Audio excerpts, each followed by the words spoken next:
Assalamualaikum warahmatullahi wabarakatuh. Nama saya Khairul Anwar Sitorus dari Fakultas Dakwah Prodi Komunikasi Penyiaran Islam dari kelas dakwah A. Di sini saya akan menjelaskan turunnya Al-Qur'an.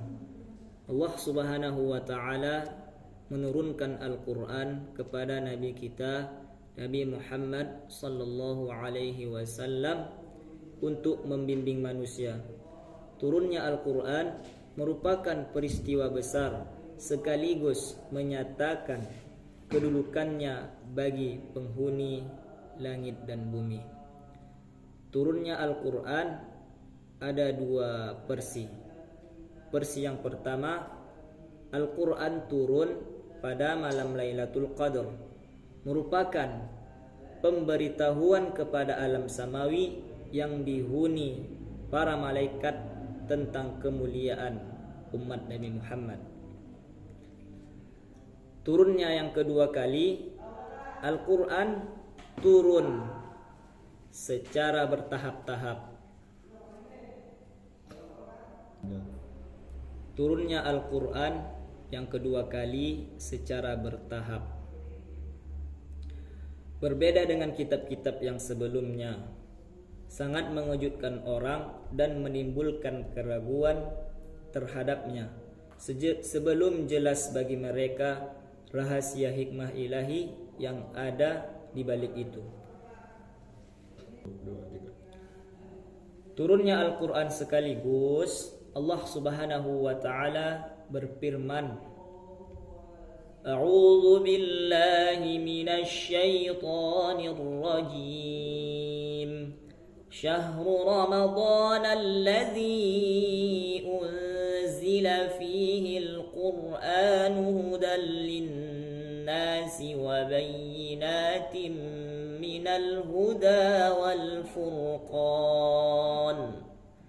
Artinya, bulan Ramadan merupakan bulan yang di dalamnya turun Al-Qur'an yang menjadi petunjuk bagi manusia dan mengandung penjelasan-penjelasan tentang petunjuk itu, juga sebagai pembeda antara hak dan yang batil. Surah Al-Baqarah ayat 185.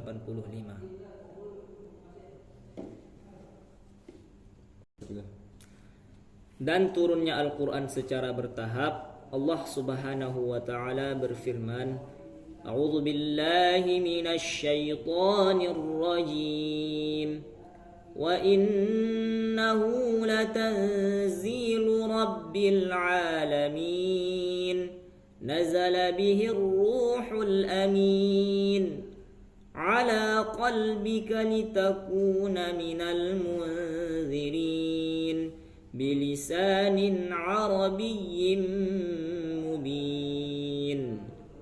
Artinya, dan Al-Qur'an ini benar-benar diturunkan oleh Tuhan semesta alam.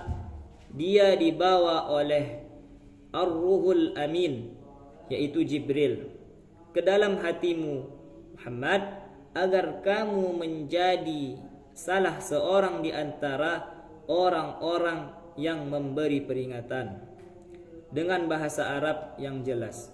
Surah Asy-Syu'ara ayat 192 sampai 195. 3.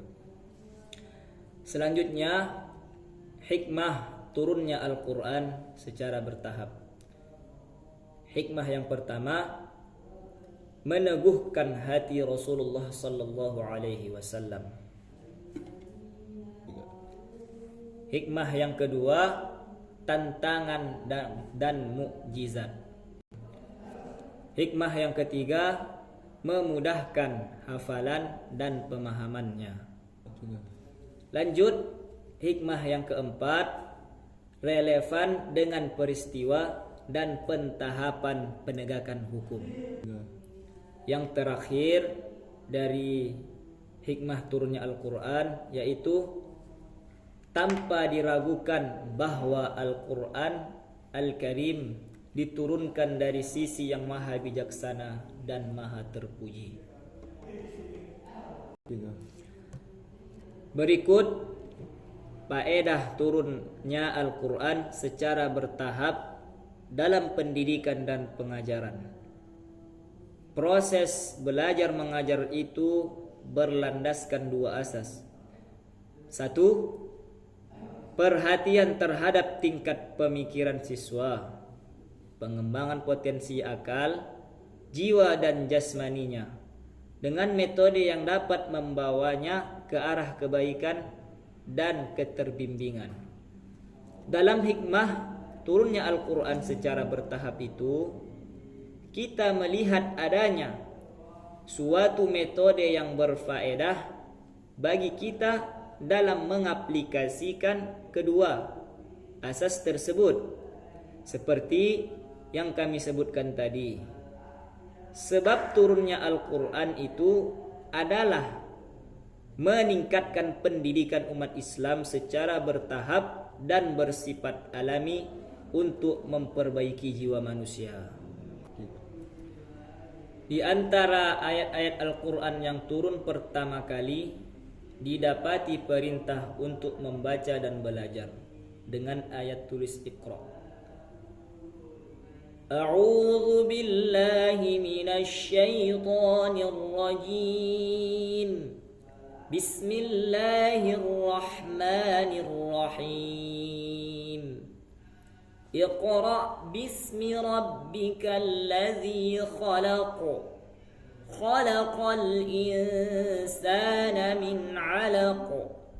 Iqra wa rabbukal akram. Alladzi 'allama bil qalam.